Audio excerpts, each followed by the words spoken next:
And I love your opinion on this. If we were to change something to design better for people, I love this notion of embedding someone into a problem, not episodically, but more of a longitudinal understanding of a big problem. Elaborate on that a little bit and what you've seen and what you're trying to influence to get out of conference room and conference calls, really go understand me. Can you Absolutely. elaborate on what you're seeing? I'll give you a couple of examples. When you actually embed a patient as an equal partner in the trenches of the design process, and that's just not an afternoon session or a phone call, as you said. Yes. They have to be with you over days, weeks, and months, witnessing the experience, walking in the shoes of what I call wounded warriors, doctors and nurses that are burnt out, Yes. and understanding what it is each other from the patient perspective. And I mean embedded with housekeepers, food service, surgeons, patients, Whole thing. equal partners, co-creating and co-architecting. You transform the design process into something that's extraordinary, that will set Intermountain apart from all others. So what happens when you do that, you'll witness patients saying, say you're trying to redesign the orthopedic experience, you'll witness everything that goes wrong and is broken. And then you'll hear from a patient all the things that went wrong, and then this patient said, the one thing that went right is when I was wheeled into the operating room half naked, scared to death, people putting things in my body. All of a sudden, the surgeon walked into the room, stopped the entire room, all the chaos and the chatter. Everyone came around me, gloved, gowned, and masked, looked me in the eye, told me their name, the purpose of their job, and that they were there to help me get through the procedure. And he said, immediately I went to sleep and I sailed through my procedure. Overnight, that introduction in the operating room became a standard of care in top orthopedic operating rooms across the country. That's and when I awesome. called that surgeon to said, tell me about this, why do you do this? And he said, Bridget, that's not the only thing I do. When the patient's put to sleep, I have my team look each other in the eye, say who they are, because often you have people floating through my OR. And he said, I want people to have trust and respect in my operating room so that they speak up if they see something going wrong. So he said, I create a culture of camaraderie and collaboration and compassion that delivers the most extraordinary outcomes. So when you embed patients that way, and the doctors and nurses hear these stories, overnight, great clinical transformation happens. And I think one of the great problems around in healthcare right now is everybody's chasing the HCAP scores, Yes. trying to move that number. Yes.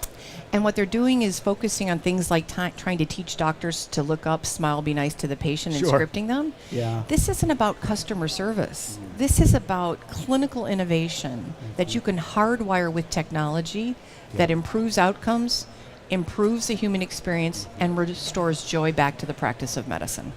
I think it's interesting you mentioned there's a pancreatic in 307, but I think what your real message is remember there's a human in the middle. That's exactly And right. let's talk about this at a very human level.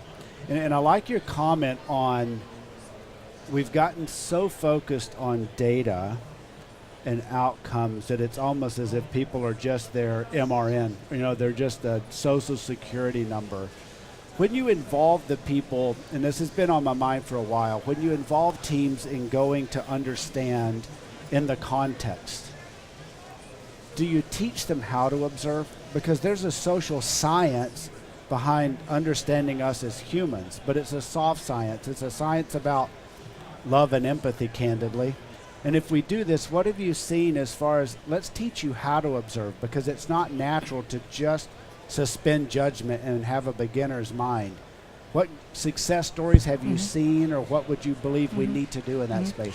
This is a really important topic that you bring up. And one of my favorite quotes that I just heard from Rick Evans at New York Presbyterian, he was just appointed the Chief Experience Officer. He said, Bridget, we document more and more, and we know our patients less. Yes, So that's what's right. happened is, in healthcare with the advent of technology, is we've lost the patient's story. And what else has happened is we have doctors and nurses as data entry clerks, not looking the patient in the eye, and created this, it's the most trusted, intimate relationship when people are most vulnerable. Yes. And now instead our backs are turned to patients and we're typing. And this is why I'm passionate about my role at Vocera and why I joined the board and I'm there is if we restore the voice back to healthcare, we enable doctors and nurses to talk to each other and hear each other's voice, Yes. build their relationship, and enable the voice of the patient to be heard. So I think we need to, number one, look at technologies that allow doctors and nurses to have eye-to-eye, heart-to-heart conversations with our patients. Yes. And not have them typing in a chart. A lot of doctors tell me, Bridget, I just stay down in the OR and type my note on the chart. And I used to go up on the floor, look the nurse in the eye, tell her what happened in the operating room, and intuitively what I was worried about. And that nuance doesn't land in the chart, much less do doctors and nurses read each other's note. So if we could have technology that enables doctors and nurses to talk to each other, and then I think we train medical students and nurses really well on these skills. But when they get to the floor is when we strip it out of them. So if we could actually videotape or help observe and point that out, there are ways, even when you have to use the electronic record, that you can be looking at the patient or change your position. Or when you go into the room that you sit down and you're not wheeling out the door on your chair when you're talking to the patient. So, and you know what? Empathy doesn't take more time. You can have an empathetic encounter in 3 minutes. You don't have to add more time. It's just how you connect and how you find technology that enables that. One person asked me what business we were in as a company, and I said, we're in the H to H business. We are in the human to human business. And that's what we are in healthcare, and I think we forget that.